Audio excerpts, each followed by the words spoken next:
Hello all, and welcome to another episode of TerraTalk. This time we got in my opinion, a very fascinating one, and that is astronomy.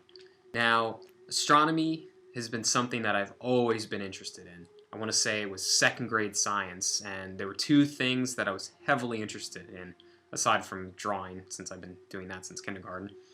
And those two things were dinosaurs and astronomy. Dinosaurs fell off a little bit. I still think they're pretty cool. T-Rex is neat. I think it's the greatest dinosaur ever. Raptors are neat, but that's off topic. As the dinosaurs seem to weaken a little bit, but astronomy is something that always came back. It was something that was kind of on the down low for me, and then somebody would just bring something up, or I'll see something, and all of a sudden I'm like, oh yeah, I love astronomy. It's really fascinating. Out there beyond the reaches of Earth, there's who knows how many things out there. There are other planets, other stars just like our sun. There are strange objects like black holes and undefined things like dark matter and dark energy that no one's even seen, but theoretically they exist. All of that is just so fascinating to me. When I was a kid, it was just the planets: Mercury, Venus, our Earth, Mars, Jupiter, Saturn, Uranus, Neptune, and at the time, Pluto. That was about the only thing that was interesting to me when I was a kid. But as time moved on and I took an astronomy course in college, I found out I like pretty much everything about astronomy. And that goes planets, stars, and all the other crazy phenomenons out there. Galaxies, black holes, everything. Everything is just very interesting and mysterious. What's very mysterious about it is that you yourself are stuck on Earth, pretty much. Now, Earth is great, but you sometimes wonder what it's like out there in the other places. You have other Earth-like planets, and then you have big giant gas planets that apparently have no ground, and you can't. There's just impossible to exist on them because you'll just get crushed by the gravity. Because as we know it, I believe this is how this goes: is that the bigger the planet, the more intense the gravity is, and we as people can only handle a certain amount of gravity. What's normal here on Earth, pretty much. And even just multiplying that by 2 would be too much for us. But there's just so many things about astronomy, and it could be covered over tons of different videos. But like I said, there's just so much. I recently found out that they took an actual photo of a black hole. And that's what threw me back into my astronomy phase again, where I'm just like, oh yeah, astronomy's really cool. I don't know, for some reason, it's not 24/7 that I'm big on astronomy and is heavily fascinated by it. But I go through random phases where it's just I hear something or see something, and all of a sudden I remember, oh yeah, astronomy's really awesome. And I've lately just been watching a whole bunch of YouTube documentaries and stuff talking about all kinds of things about astronomy. But yeah, one of my favorite aspects, probably still my favorite aspects, are the planets themselves. Just knowing that there are other spherical worlds out there. I mean, in our solar system, it's just Earth, as far as we know, and that we've probably been looking this over for years and years and years. But Earth is the only habitable planet, as we know of right now. Everything else is either too close to the sun, where it's too warm, or too far away from the sun, where it's too cold. And especially gas giants, forget it. There's no life on those. Maybe potentially on one of their moons, maybe on Jupiter or Saturn's moons. But even still, it's probably too far away, too cold. You need to be within this Goldilocks zone, which is defined to be the only place that has liquid water. Because as we know, water comes in 3 forms, which is liquid as we know it, ice as we also know it, and steam as we know it as well. And if you're far away from the sun, that's pretty much ice. If you're close to the sun, it's pretty much steam. So water, pretty much only in this Goldilocks zone. And we need water to survive, because we drink it. So, as far as we know, only things in the Goldilocks zone, where Earth is right now, are habitable, pretty much. But they've been finding more recently other Earth-like planets that are rotating around other suns or stars. And there's things like Kepler and the like that. There are other Earth-like worlds out there, and that's also interesting to me because there could be people just like us, or similar, living on those planets, and we just do not know. And they probably don't know about us either.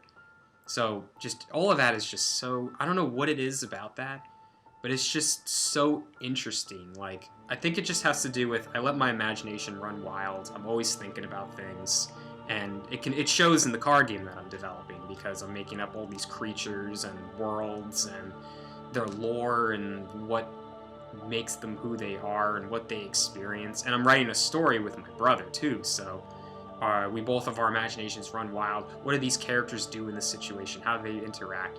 And because my mind wanders around so much, I think that's why I find astronomy so interesting, is because it's infinite space. As far as we know, infinite space that just keeps going and going and going. And what you can find out there seems endless. Like, there's all these crazy possibilities, things we thought were possible could be possible. For instance, another thing that was, I guess, somewhat more recently discovered was that there are what is called hot Jupiters flying around suns or stars. And they're Jupiter-sized planets, so big gas giants, that are close to the sun, which I thought wasn't really possible. I thought it was always rocky planets were, in the first half of the solar system rotating around, and then the outer half and the colder half is all the gas giants. And no, apparently that's not the case. In some solar systems, it seems like, you can have gas giants in the beginning parts nearer the sun is what I'm trying to say. I don't know why I'm stumbling on my words here. But yeah, it just blows my mind. And then to see that black hole image for the first time was really crazy, because we always had like an idea of what they looked like. I think it was all like mathematic equations and theories and stuff that define like, black holes must exist because there are these things happening, like matter bending around in some sort of weird area or whatever. No, I'm not a scientist, but at the same time, I'm just incredibly fascinated by astronomy. It's just so cool to me, and this is one of those topics where I could just go on and on and on about it. I there's so much to talk about. There's so much to talk about, and even theorize too, because there's more to find out there. Also, all this hate on Mercury and Pluto, stop it. Pluto, it's bad enough. Like, I know, around like a few years ago, several years ago, they ruled out that Pluto is no longer a planet, and that's because, as I understand it, it's because it's not the most dominant force of gravity within its little rotation area. Something like that. I'm not using official words because, like I said before, I'm not a scientist. But I generally understand that it's not the most dominant object in its area. There are other rocks that are just like it in its area, and that's why I'm for the idea of Pluto's not a planet. I mean, you can't have it. Say if we had like 3 Earths around us, which one's the planet? I don't know. It's not like we can all of them are planets. That's just kind of odd to me. I don't know. But yeah, Pluto's still cool. Like, stop hating on Pluto. Whoever's hating on Pluto, stop it. And Mercury too. Like, for some reason, like, nobody likes Mercury. It's like, leave it alone. It's so close to the sun. It's so hot. Leave it alone. But if I had to pick, because that'll probably be a question anyone who's a huge astronomy buff would probably ask me this, like, what's your favorite planet? When I was younger, it was Saturn. I thought Saturn was really cool. It just really looks neat with those huge rings around it, and I know it's probably also a huge favorite of others as well, just because of that. Because let's be honest, the rings define what Saturn is pretty much. Although lately I want to say it's Neptune's my favorite. It's the farthest out there. It's the coldest, the darkest. It's got this really cool dark blue color. It's just, when I look at it, I'm just like, it looks really cool to me. I don't know. But I like all the planets and spherical objects and suns and black holes. And suns come in all these different colors and sizes. All that stuff is just so interesting to me. And like I said, I could just go on forever about this. So to prevent a super long TerraTalk, I'll end it here. Anyway, before this drags on any longer, because like I said, I could just go on forever. That about does it for this episode of TerraTalk. We'll keep doing these TerraTalks as we keep trucking along. Anyway, guys, that does it for this. Stay tuned for more Terrazone content.